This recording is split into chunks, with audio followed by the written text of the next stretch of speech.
Hey everybody, this is Frank Hannon, lead guitarist of Tesla, and you're listening to Brigade-Radio-One.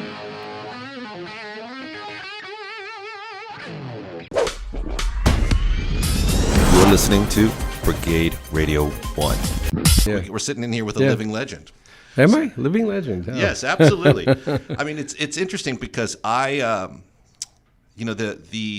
impact of your work is obviously something that you cannot be fully measured.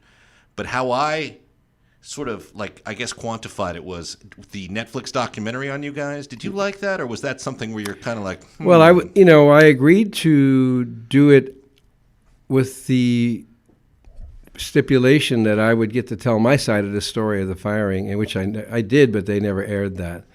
Listen, a lot of people tell me I was great. A lot of people say I came off better because I was really honest. And the first half of it is wonderful. And then they just get so freaking negative and start trashing me and Peter and Champlin. And, none of that's really necessary anymore. Right. I mean, let's face it. When you live together on the road and spend as much time as we did together, it can breed contempt. And also the political world of rock and roll, especially high finance rock and roll, just changes things. So, but man, I am so grateful to have been an integral part of the band. They wouldn't be there if it wasn't for me, and I don't mean that in an egotistical way. I did a lot of things that people don't know I did to help keep the band going during rough times, and so I'm very proud of that the band's still going. I really wish them well,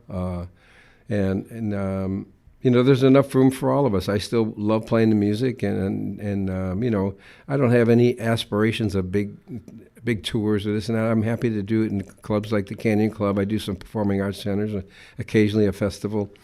I'm very content with that. I don't need to chase it anymore, I don't feel like. But I do need to play, so I love to play, and that music is what everybody wants to hear me play, so that's where I'm at. You're what John Avila would describe as a jammer. Right? A guy that just wants to get going. Mm-hmm. And there's going to be the same emotional impact on an audience, whether you're at the Canyon Club or whether you're playing for the president. Yeah. I would hope so. You know what I loved about the documentary, though, is the moment when Hendrix said, basically confessed about the burden of trying to have to do something new constantly and the expectations, and how that took away from what he really wanted, his creative flow. Yeah. And he said, you guys are going to have my problems. Yeah. Oh, yeah. He was right. We did. Yeah. And I thought that, for anyone in the entertainment business that knows the real side of it, that moment hits it on the head. Yeah. Where, the audience, the average American doesn't get it, But well, especially today because it's been diluted so much, and with all the tribute bands, and it's a rough time right now. As far as I'm concerned, it's tough to get bookings because there's a small amount of real estate that a bunch of us legacy artists, along with the tribute bands, there's a lot of. There's these tribute bands like the tribute bands are very good. They're really good, and it's like you're competing against yourself almost. Right. And people are, I think the American people, the audience, not the European, they're having a hard time differentiate the real from the tribute. And, that's a little bit unfair. That's a little bit skewed. And it bothers me only in as much as that, I respect these musicians' right to make a living, and I do respect the fact that they're paying tribute to us, because there's a lot of Chicago tribute bands, I can tell you. Yeah. Every city has a couple of them. Some of them there's a few that are really good. Most are pretty mediocre, but they're doing it and they love the music and they pay respect to it. But it's still kind of detracts from the real thing.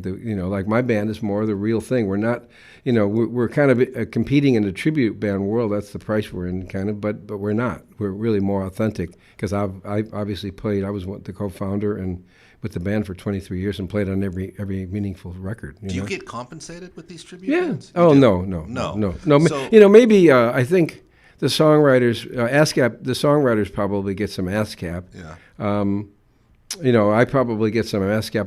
That's a good question. I think the clubs have to pay some ASCAP for the repertoire, but I don't know. I'm going to find out. You better subscribe to this channel before you look uncool.